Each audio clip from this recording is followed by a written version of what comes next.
Christmas. Let's talk about another Disney Christmas property today. Ooh, that's unfortunate. Truth be told, that is the perfect word to use to describe this movie because in many respects, I do kind of feel bad for it. This is one of the few movies I can definitely say is a bad film, but if you want me to tell the truth, it doesn't have that many bad things in it. But how is that possible? I mean, the acting is good, the music is good, the dancing is good.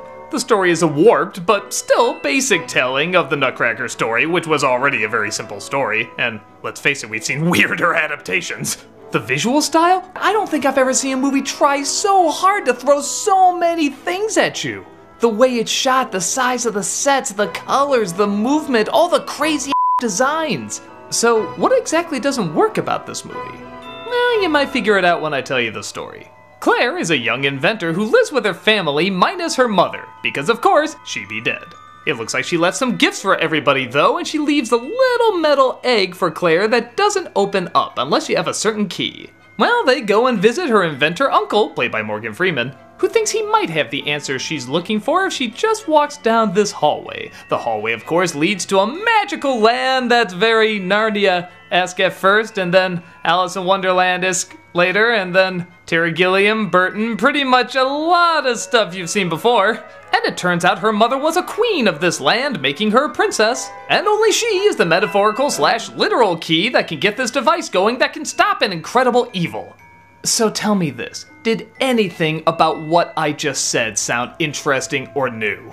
Everything in terms of dialogue, story, characters, we've seen done a million times. But here's the thing, it's not done bad per se here. I mean, I've seen this story so many times and people say these lines so terribly and awkward and weird, and they don't really do that here.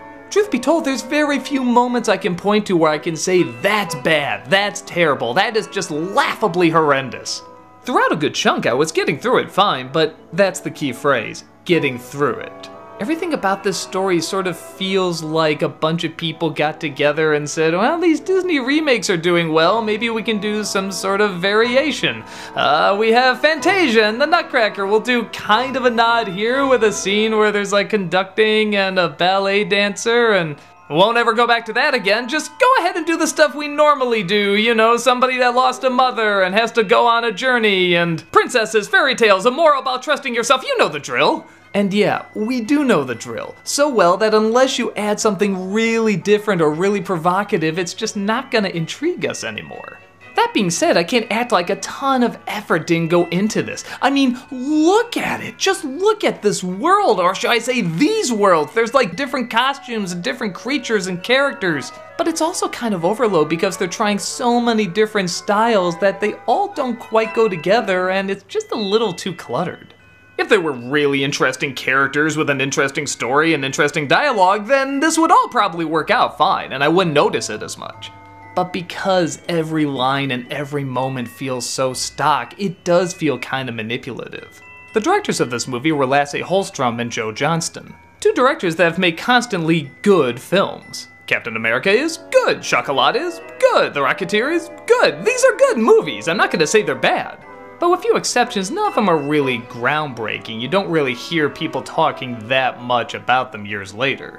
Want proof? What's your favorite Captain America movie? Probably not one. But if you're like most people, you like it fine. This is almost a similar film. It's fine. I could see kids going in, watching it, and leaving, and that's that. They probably won't think that much about it, but you know, they'll sit down, they'll watch it. Does that mean it deserves a lot of hate? I personally don't think so. You can tell there was a passion to make this movie as good as it was, they just didn't really know how to do it. Everyone's giving 1,000,000%, but it's unlikely there was one person who this was their passion project. It feels like it was an idea that was passed down from Disney executives and given a lot of notes. Had it done something kind of like it was advertising, like maybe making it sort of a half ballet, half dialogue, half mime, I don't know, playing around with the formula a little bit, it might have been really interesting. As is though, it's incredibly standard. Not awful, just standard. I'm not gonna lie though, I could see some kids watching this at a young age and maybe going back to it years later and having some fond memories of it, because yeah, look at it, those really are some cool visuals and the acting's fine and it's a very basic story, but so is the original Nutcracker. but it's unlikely anyone's gonna look back and be like, wow, this was the lost masterpiece. This really did stuff different. This really had a dark edge or gave a point of view that nobody ever thought about before. It's just modern Disney doing modern Disney. And like I said, that's not horrible, just tired. But who knows, maybe I'm looking at another Christmas classic. I mean, you can never tell with some flicks. Whatever comes of this Christmas film, I certainly hope you have a fantastic Christmas, find a movie or special you always enjoy, and have yourself the merriest of holidays. Just avoid giant Helen Mirren robots. Yeah, that was a thing.